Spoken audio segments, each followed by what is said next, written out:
Hello and welcome to the Growing Green Landscapes Podcast with Jeremiah Jennings.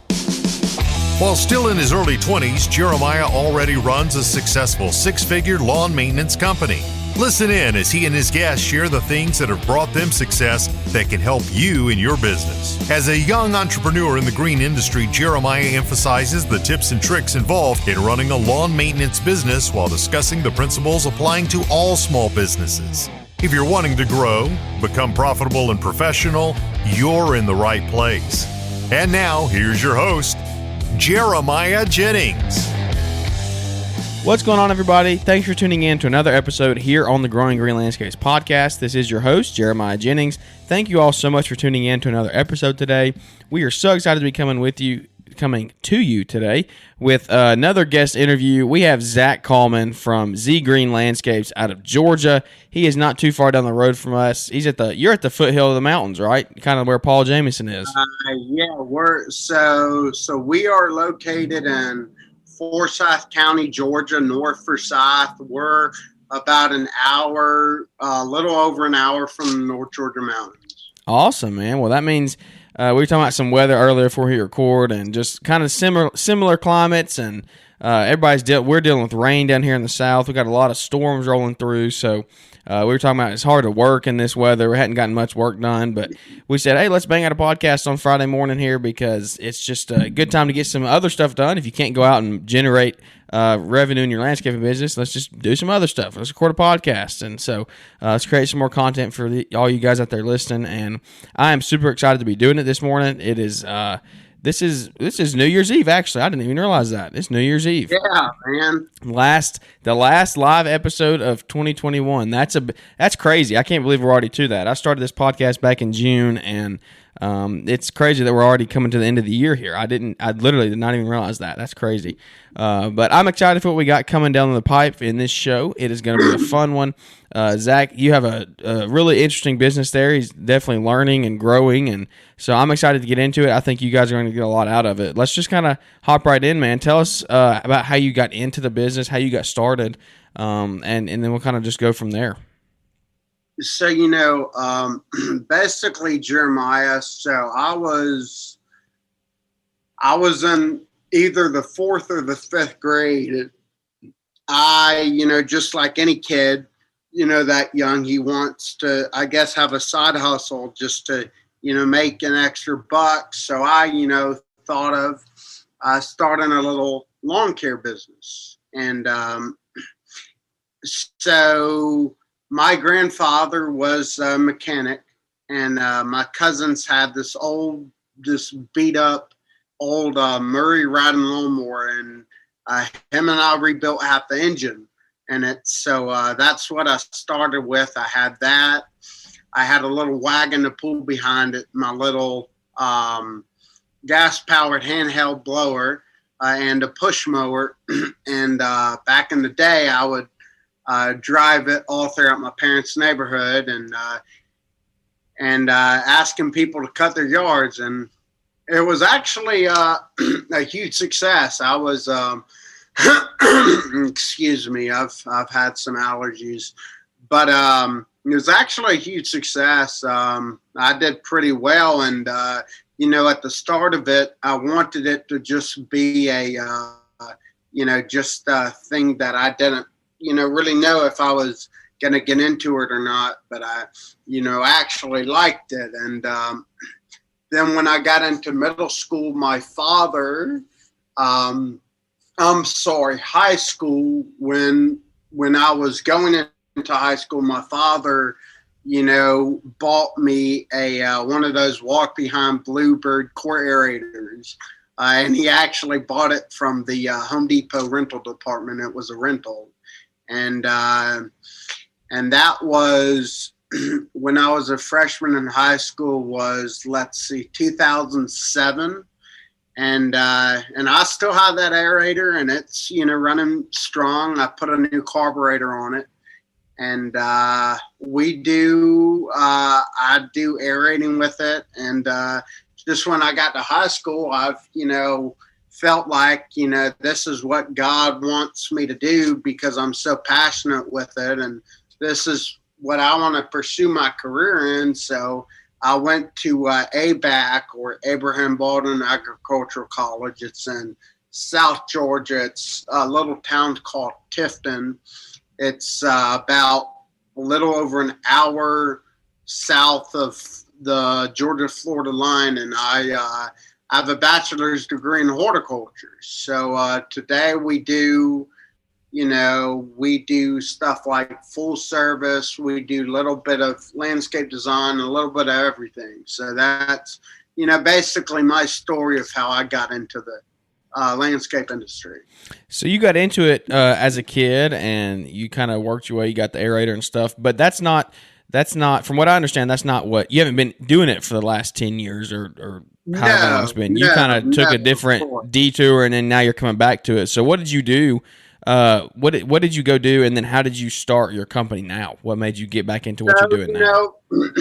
Basically, when I was in, upwards of elementary to middle school and high school, that's when I started the business. I did it more of like a side thing, because I was still in school. But after high school, I had like about 15, 20 clients just in my parents' neighborhood. Mm-hmm. And of course, when I went to college, because that was, about 4 hours away from home, and I didn't have the time to, come home every weekend and do all those clients. So I unfortunately dropped them. And so, fast forward a few years, I got my degree, and once I graduated, I worked for, I guess back up. One of the classes when I was in my senior year, we had a class where we would learn about different types of, fungicides and insecticides and chemicals. And one of the requirements to graduate the class at the end of the semester was that you had to get your Category 24 license. Mm-hmm. So once I did that, the first job I got was for a guy in Atlanta. And I'm not going to mention his name or his company, but the first job I got was in the Druid Hills, was one of the really nice parts of Atlanta. And I would go out and I would, spray, the customers for them using my chemical license. I had that job, almost 2 years. Then I went to another company and I was their spray tech manager. And I had a chemical truck. I did the same thing. I've been a second assistant superintendent for a nice golf course in town for about 2 years. I ran their irrigation program. And I don't know, man. I guess, God was trying to tell me something, but I was just tired of, jumping around from job to job, and all my friends, and God was, trying to tell me something. He said, Zach, you need to stop working for these people that make them rich and that are, screwing you over, and you need to start working for yourself, and you need to, make yourself do better. So last job I had was in 2020. I quit that job in February of 2020, right when COVID started to hit. And I don't know what happened, but right when I quit that job, my just mentality just boosted so much. And that, made me go out and hustle. And, going into, 2022, this is going to be my, almost third year in business. And it's just, showed me that hard work pays off. And I'm, very blessed for the position I'm in today. Absolutely. Well, that's a cool story. It sounds like you've been in the landscape world since you got started, and it's just something that you've had a drive for and a heart for, and that's really cool that you just stuck it out and you got the proper education. And not everybody even does that, so that's cool that you went and got those degrees in the horticulture, and that'll probably help you down the road as you grow your business. That'll definitely help you down the road because you have a wealth of knowledge there to pull from. And so let me ask you this: so right now you're doing? Tell everybody what you're doing right now. You're doing lawn maintenance. That's mostly what you're doing, correct?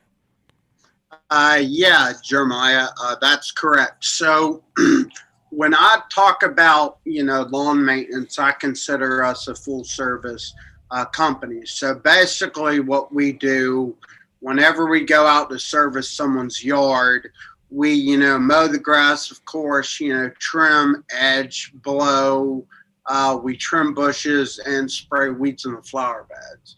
And that's what I consider being a full service maintenance company. Other than that, we do, because I have my degree in horticulture, I know a lot about plants and weeds. So we do a lot of landscape design. We do a lot of sod install. We do a lot of cleanup jobs. We do some, hardscape installs with like flagstone and whatnot. But, also we do, a lot of, going back to like the plant side, we do seasonal color. We do your pine straw and your mulch that you do every year. We do aeration and we do everything. So we do everything except to spraying herbicides, fungicides, or insecticides in your yard. I have had a lot of my customers ask me about that, but just at this point in my life, I'm just going to keep subcontracting it because to buy the equipment to spray those chemicals is very expensive. And I have a lot of other things on my plate that, keep me busy. And it's just not, I just can't justify adding that to my business at this point. That's right. A 10-month-old daughter, a 2-year-old golden retriever, and a wife will keep you busy. I understand. Yes, sir. And trying to buy a house too also keeps you especially busy. In this market. It is insane. This market is crazy. Yes, that's why I have to get out and bust my ass. It feels like 24/7, almost 7 days a week, just to keep a roof over my family's head and give them a good life. Well, that's right. I mean, you got the grind and the hustle, and your work's going to pay off. That's the thing is, you might be in the grind of it now, but give it 4 or 5 years, and you're going to have a really good business. And it's going to be flowing. What is right now? You have about 40 clients is what you said, somewhere in around there. You're gaining some. 37. Okay, so 37 clients. You're going to gain some here in the future. What are you were rocking solo last year, right? You're saying it was before the recording. We were talking a little bit, and you said it was just about killing you, and that was going to be really tough to do that again. So let's talk about this employee situation a little bit on air, so people can hear and maybe they can relate to it, and maybe somebody out there listening can give you some advice, and maybe you can help somebody else. Who knows? But that's what we want to do, is be a community where we can help each other. So the situation you're in is you got a guy that you know, and well, why don't you just tell everybody? You got a guy you know that you can bring on for a certain amount of money, and we don't need to get into numbers or anything. Pay is different across the country, but you got a guy you can bring on you can trust, but you're in a tough spot because you're trying to make the decision on whether to jump or not. Kind of just give everybody a little more detail into what your situation is, and let's kind of unpack that a little bit. So, yeah, so this guy, how we know each other, I used to be, before I started my company full time, this was probably about 3 years ago, I was the manager at this company, and this guy worked under me as just an employee, and he still works there. That's the funny thing. And, so I've been rolling solo for 2020 and 2021. And I'm, really considered and really kind of already made the commitment to bring him on full time, because this guy's, really good. He has the experience level. He knows what he's doing. He's not the kind of person you have to get on and micromanage to make sure things are done. And, it's just going to help out. And, he's also fast. So, it's going to bring more opportunity to me to, take on more of those maintenance clients, make sure those customers are very taken care of, give us more time to do those extra landscape jobs. And, talking about the pay, it stinks. I got to pay him a little bit more, but, with his experience level, I definitely think it's worth it because, talking about today, I'm sure, Jeremiah, that you've heard about the labor shortage and especially in our industry, finding people that want to work, it's very tough, So to already have a guy that and that you can trust, even though you got to pay him a little bit extra to have that kind of asset is huge for our industry. Well, you want to take care of the guys that take care of you. And that's correct. One thing. I mean, I'm not going to sit here and give tons of employee advice because I've never had 10 or 15 employees. So I'm not going to act like I did and act like I know how to run that kind of a business. I don't. But what I do know is I have had 3 to 4 employees at one time, and I keep one full-time through the winter. So what I do know is that guy that I keep to the winter is worth every penny that I pay him because I know that I can put him on a yard and he knows what to do from start to finish, and I can trust him. If he messes something up, he's going to tell me about it. The customer's not going to find out before I do. And that's one thing that I saw. I don't remember who was talking about that, but I saw a video or something and they were like, a good employee is the kind of employee that never lets a customer find out about a problem before you find out. And that's the thing is if they break something, they're going to call me first and let me know, and they're not going to try to hide it and tuck it under the rug or anything because that just sets a bad precedent for anybody else you bring on. But this guy's also going to help you. He's going to help you down the long run in your time. Like you're saying, you're sitting there busting your butt off. You feel like you're working 7 days a week just to keep everything together, pay the bills, keep everything going, and you're putting money in the bank. You're running a good business, but it's just taking so much of your time. And in our industry, time is money. That's what we work for our time, and that's something that I think bringing him on is really going to help you with. And it's a risk. That's the thing is, you're in a pivotal point in your business here where you're transitioning from that solo guy to one employee. But I think what you're saying is you're doing some marketing. You have the new business that you're pretty sure is going to keep coming in, and that's a big step because I think he's going to free up your time so much that it's going to, as a solo guy, what you're telling me, you were bottlenecking. You were working 7 days a week and you were turning money away is what it felt like because you couldn't get out and do those flagstone jobs and the mulch jobs. And you have a horticulture degree, which means you should be putting that to use. And this is something that I don't know, this might step on some toes or something, but I'm still going to say it. I don't mean it bad, but you as the business owner, you have a horticulture degree. You shouldn't be spending your time mowing yards. Like that shouldn't be your first priority. This guy that you know and trust, and he enjoys his job, he's good at it, you should be paying him a good wage, a living wage, and that's what he should be doing. And you should be taking your horticulture degree that you paid money for and that you invested your time in for multiple years. You should be taking that and exercising that and using it to the best of your abilities and growing your business in another area. No doubt that some of you have tuned into this podcast because you've just started or you want to start your own lawn care or landscaping business. Brian has created the How to Start Your Own Lawn Care Business training program. This video course will help you understand the basics and get you moving in the right direction. Some of the topics covered: the startup phase and laying a great foundation, the basics of equipment shopping and purchasing, what to look for when you're shopping for a trailer. I really like the all things marketing and advertising section. The practical tips here alone are worth the cost. The How to Start Your Own Lawn Care Business training program also shows you how to bid and estimate projects. That's helpful just to even see if you want to take on some projects. Brian also shows you best practices for back-end office work and proper workflow. Click the link in the show description for LawEntrepreneurAcademy.com and get the How to Start Your Own Lawn Care Business training program for only $99. And join the thousands of people that we've helped achieve success with their lawn care company. you should be taking that and exercising that and using it to the best of your abilities and growing your business in another area.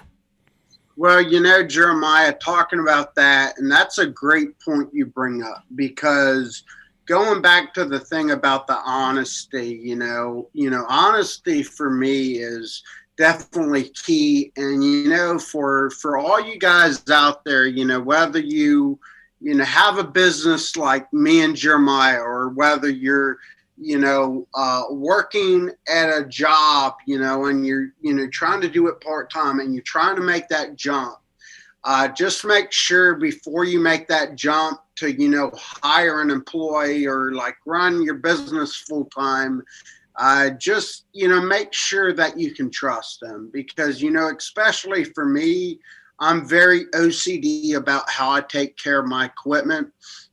Because all those mowers and stuff are god awful expensive, and and my feeling about it is I would want somebody to treat my equipment the way that I would want to be treated, the way that I would want it to be treated, and that's how you make stuff last longer. And and that's also a really good point. Also, for guys that, are thinking about making the jump, or whether you have an already employee hired full time, I hear, and I see it, especially because I used to be manager for, several multi-million-dollar landscape companies before I took on my business full time. And I saw how, those employees were being treated like they're nothing and like they're not a valuable asset. Like all they do is, get to work, and they just, their bosses just work their butts off, and they just don't care. And, the thing that a lot of guys need to understand in our industry especially is, yes, it's a lot of grunty work. It's hard work. But you as a company owner need to understand that you need to treat your employees like how you would want to be treated. Yeah. You need to make an environment that is comfortable for your employees, an environment that they're feeling comfortable to come in every day. You sometimes should, maybe buy their lunch, maybe buy them some Gatorades at the gas station. I'm not talking about, buying their lunch every day, but, maybe, 2 times a month, just, offer to buy their lunch or something. And that's, one of the reasons, the guy who I'm going to hire on full time, him and I have stayed in contact all these years because I care about him. I go pay for his lunch. I, tip him extra, when he deserves it and when he works. And I just wanted to get that out there, Jeremiah, because a lot of people don't understand that, especially in our industry, is, how to treat others like you would want to be treated. Absolutely. So, and it's great that you're having that mindset before you even get started. And that's the thing, is you're having this mindset when you start out with one employee, so it's going to carry over into your 10 employees one day if you decide to get that big. That's a really awesome trait to have, and it's awesome to see that there are other guys out there who believe that and feel that, and it's going to take your business and propel it to the next level. I fully believe it. So you're talking about you wanted to grow this year, you want to double your business just about if you can, and this guy's going to help you do it. I definitely think he will. I think he will be a huge asset to you. So going into the year, you said you got some marketing coming in. What kind of marketing schemes are you doing, and what kind of route density are you going to keep to grow your business? Because I know you said you have one neighborhood where you have, 11, 13, 14 clients in there all together, and then you were wanting to market as well. So what kind of marketing scheme are you going to do? And then in that marketing scheme, what kind of route density are you going to keep as well? So, basically, talking about marketing. So I've, hired a company to completely redesign my website, and I'm listed on Google. I have Google backlinks, and all that good stuff. Also, talking about marketing, we get a lot of our business off of Facebook. I sometimes run ads on Facebook, which helps. It helps because I also have a company profile.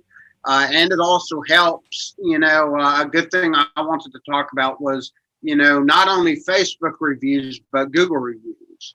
The reason why we get so much business is not only do we do quality work, but I'm very good at, asking my clients, after a job to give me a Google review.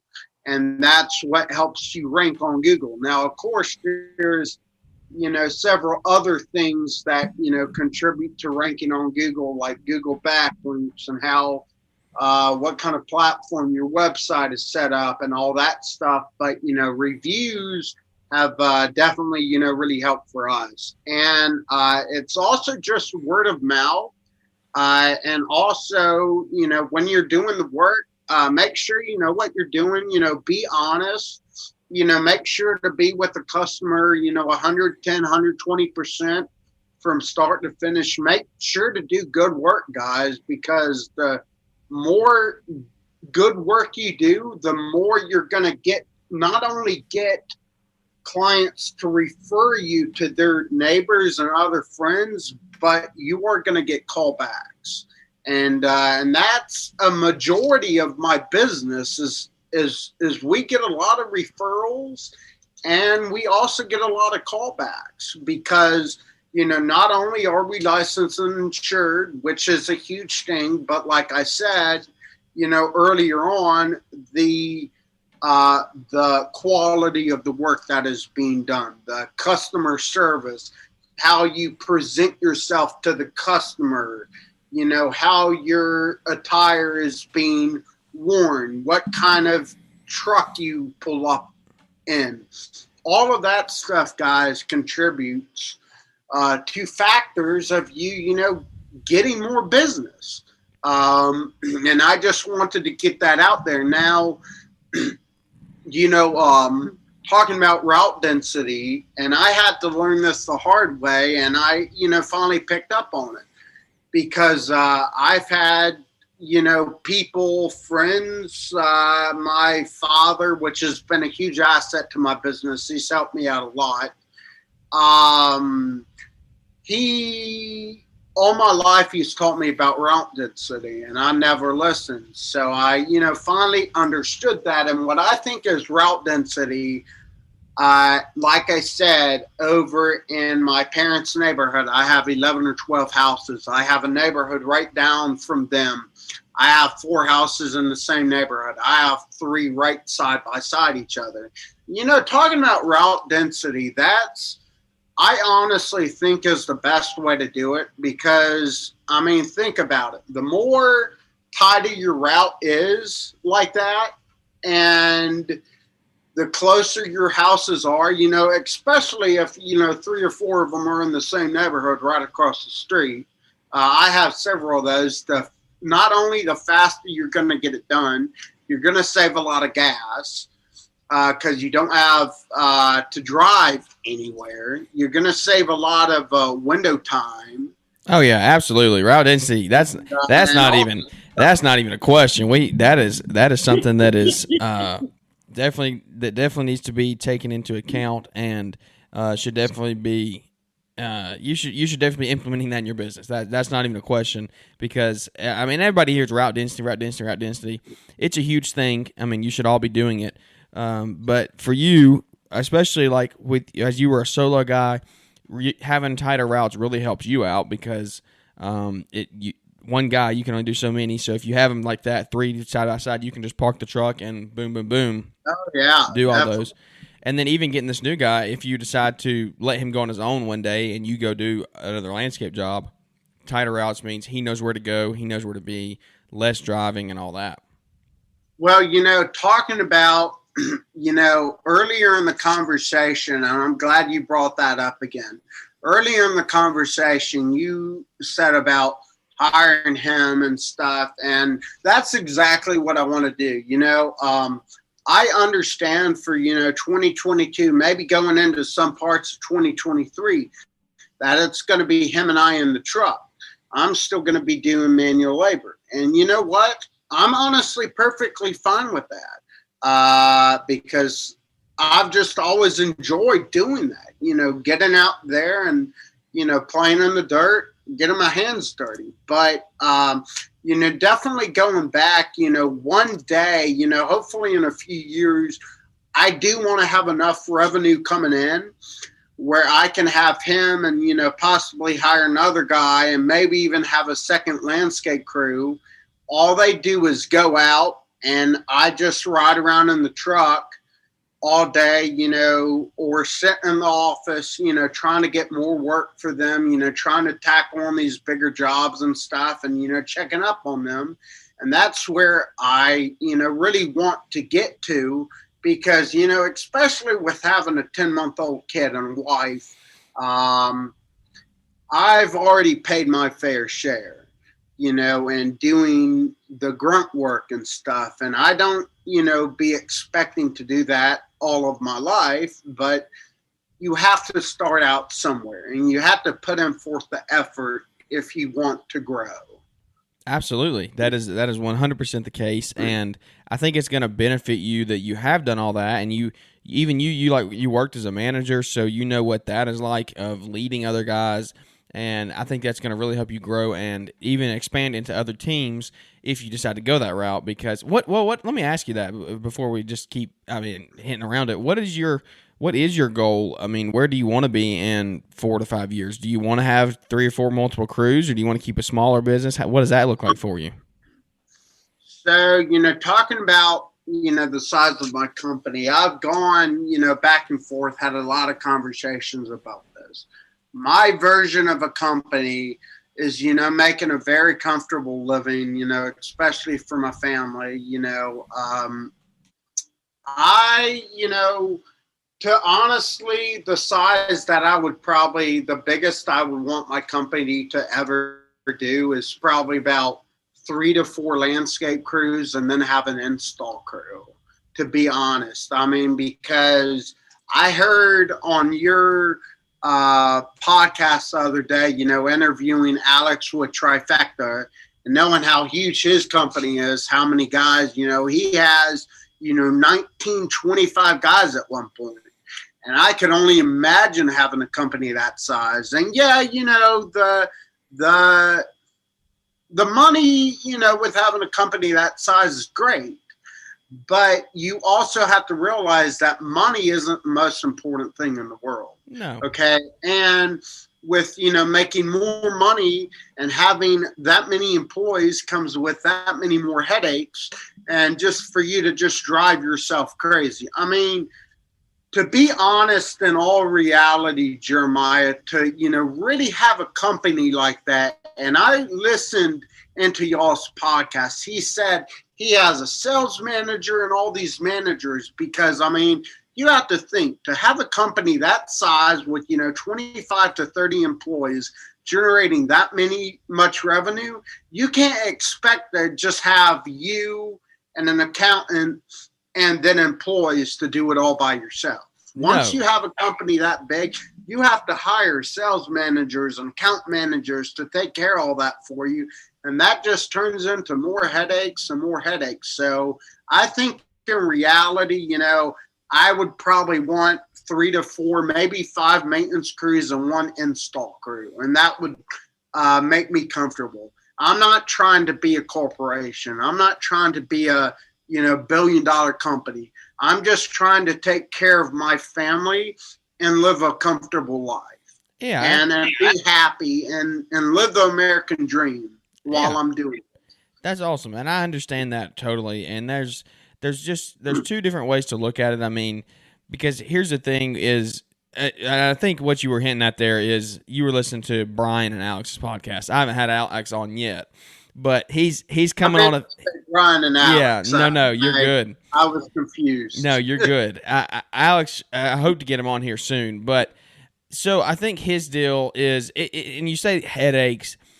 They can be headaches, but if you hire the right way, it's not a headache. Because I got to talk with Alex personally at GIE. We hung out one night, and we got to talking, and we talked about a lot of different things, but I was under the same impression. I think that's I think it's the impression that a lot of guys are under is, and that's just a lot of headaches. It's a lot of problems to grow a company that big. And I thought the same way. But then we sat there and had that conversation, and he was like, "Why is it a headache? Why don't you want to grow? Why do you think it's a headache?"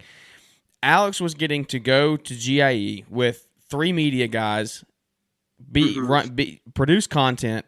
His wife and kids were back home, and guess what? He didn't have to worry about his business at all because he hired and delegated the right way from the beginning. And like I said, I'm not gonna sit here and give advice on a $1 million company because I have not done that yet. I've never. I mean, I want, maybe I want to get there one day. I might. I don't know if that's the path I want to go, but I'm not going to do that yet. I haven't gone through those waters, but Alex has. And I'm just, some words that he was saying is, when you do it the right way, when you delegate and you hire on the right staff, then the company can run itself through them. Like like you're saying, you did the grunt work. You've done your time in that area. And you say grunt work, that's being out in the field, but even like the bookkeeping and the accounting, and that's not your job. Like, that's not Alex's job, is to do bookkeeping. It's not Zach's job to do the bookkeeping if he has multi-crews, and he should be delegating that out.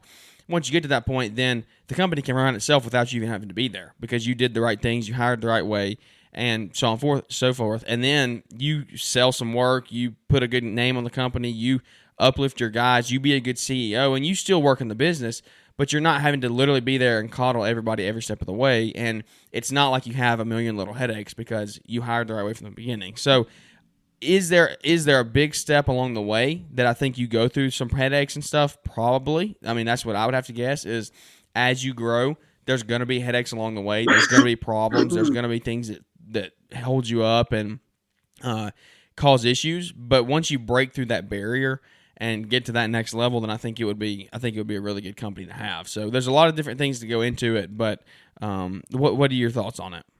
Well, talking about that, it goes back to having a bookkeeper, like you said.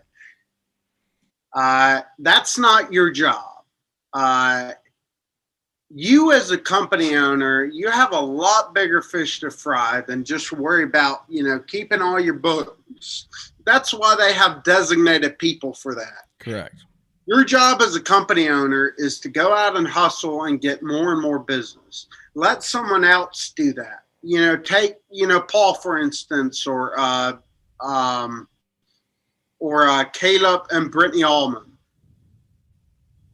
How do you think they have such a successful businesses? They have bookkeepers and they have the right people to do the job. But my other thing on that, also why I don't want to get too big is, back to our conversation we had earlier in the podcast at the start, talking about the labor shortage, having a hard time to find people to work. That's definitely a contributing factor. And I think, guys, when they grow their business, they tend to sometimes do it a little too fast. And that's also sometimes why businesses fail, because people try to jump the gun and I guess grow their businesses too fast. And they want to jump on the gun at once they put out that ad on Indeed or once they put out that ad on ZipRecruiter, they jump at the first person and they try to hire it. And then they're asking themselves, well, I hired this guy and he has all this experience on his resume. Why isn't he, helping my company, helping me grow? The reason why is you jumped the gun too fast and we're so worried about not finding somebody that you just went on with the first person you found and you didn't interview them worth a darn and you just hired them.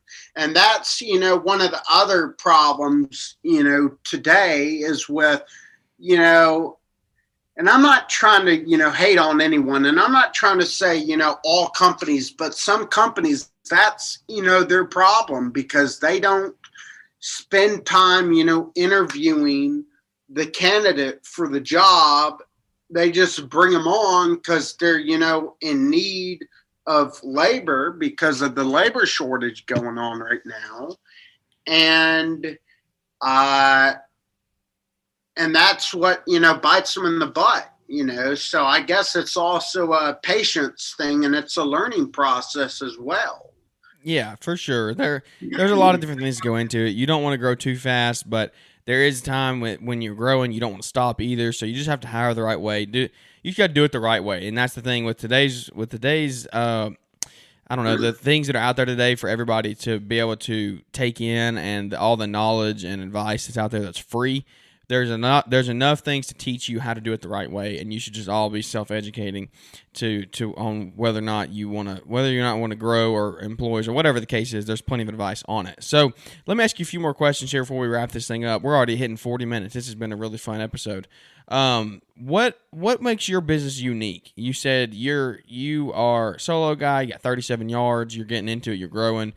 As you grow, you're gonna have to figure out what makes your business unique. What sets you apart from your competition? That's a really good question, Jeremiah. When I think of in terms of being unique as a business, I think of definitely what separates me, because I'm a lot more expensive than a lot of other guys in my area. Because number one, the factors that contribute into that. Number one, I know my net worth. Number two, I do a very good job. Number three, I'm licensed and insured. And number four, I have a degree. So I guess, what makes me unique and what separates me from the competition is, because all my experience I know with different kinds of turf grasses and stuff, whenever I'm talking to the client and I start, naming all these kinds of grasses and what they can do to get rid of their weeds, or how they can improve their soil or the pH, those customers just, stare at me and are just ecstatic because of how much information I know. And that's, one of the reasons, why I went to college, to get a good degree and to get that experience, to get that knowledge, to, share with the clients. Because yes, I understand that we have a business to run, and we all have our families to provide for. But at the end of the day, I feel like my job as a customer owner, especially when we're doing an install job, is to, not only be with the customer from start to finish, but educate them. I especially love on some of these bigger jobs we do is when the customer asks me questions, so I can educate them on what we're doing so that customer can get a better understanding and of how our customer service is. Because I'm the kind of guy, say if someone reaches out to me and we set up a time, I'm the kind of guy that call them an hour, 30 minutes out. Say, hey, Mrs. Smith, I'll be there in 20 minutes. Hey, Mrs. Johnson, I'll be there in 45 minutes or so ever. Because, the thing that, people have to understand, especially in our business, communication is definitely a key. And once you start communicating with people like that, you earn their respect, because not a lot of people do that, like to call and follow up, 20, 30 minutes prior to arrival, or text the customer, hey, I apologize, I'm sitting in traffic, I'm going to be a few minutes late. So in talking of terms of unique, that's what, really, really separates us from the competition. I hear you, yeah, and there's not many people that do that. That's an interesting way to do it, and everybody's business model can't do it that way. But it's cool that you do it. It's definitely a way to set you unique, to set you apart from your competition. And I think there's a lot of people that would really appreciate that, and they like the heads up. They like knowing when you're going to be there, and it just really helps them. So that's really cool that you do that. And then I got two more questions here for you. What is some advice? I think if you were going back to 2 years ago when you started, now you're 2 years in, what advice would you give one piece of advice would you give to anyone starting out? If you had one thing you could tell somebody, what would you tell them? To be honest, I know that we didn't really get ahead on this much in the podcast, but I just wanted to be clear. So any advice I could give somebody who's, wanting to make the jump and, start a business, I would go ahead and do it because, owning your own business, being able to be your own boss, and you can be disciplined enough to get up at a decent time every morning, work your butt off, get home at a decent time every night, then you should definitely make the jump and run your own business. The other advice I could give is pricing. I, for the longest time, I guess, did not know my net worth and never rose my prices, but maybe every 3, maybe 4 years, if that. And what I did, because I would be that kind of guy on a job where I would negotiate with people, just to get the job. And that's where your net worth comes in place. And you need to know how to stand your ground, and you need to learn to say no. And it's just like, knowing your net worth or raising your prices, definitely this year, because of, especially with the price of inflation and the price of pine straw and materials have gone up, and the price of gas has just gotten god awful expensive. And, 2021 was the first year where I actually raised my prices, and it made me feel good because that taught me that I know my net worth, and I'm going to stand my ground, and I'm not going to let people tell me what to do, and I'm going to do it on my own. And that's what the one piece of advice I could give you is know your net worth. Don't be cheap. Don't let clients negotiate with you because, guys, to be honest, clients could probably really care less about how we live our lifestyle. They could care less if we lived in a shoebox, for God's sakes, okay? But that is all going back to net worth, and you need to stand your ground. And also, and just be, honest with people. Be upfront with people. That will change your life. And just to be a hard worker and a go-getter, and I think that you just really need to have the drive as well. So that's the advice that I would give somebody, starting a business. And I had to learn that. I had to learn that the hard way. Yeah, the raising the prices is also very key. I mean, ending 2021 here, going into 2022, you really got to start that. Inflation is through the roof. It's higher than it's been in years. So if you don't raise your prices, you're not going to make the same amount of money that you made last year. That's the thing. You're going to start losing money. So you got to keep up with the times, got to keep up with the economy. So I guess my one final question for you is the one we always ask all of our guests, and it is my favorite question to hear. I love hearing the answers, and it's, what is your why? So my why I got into my business, because I wanted to be a better person.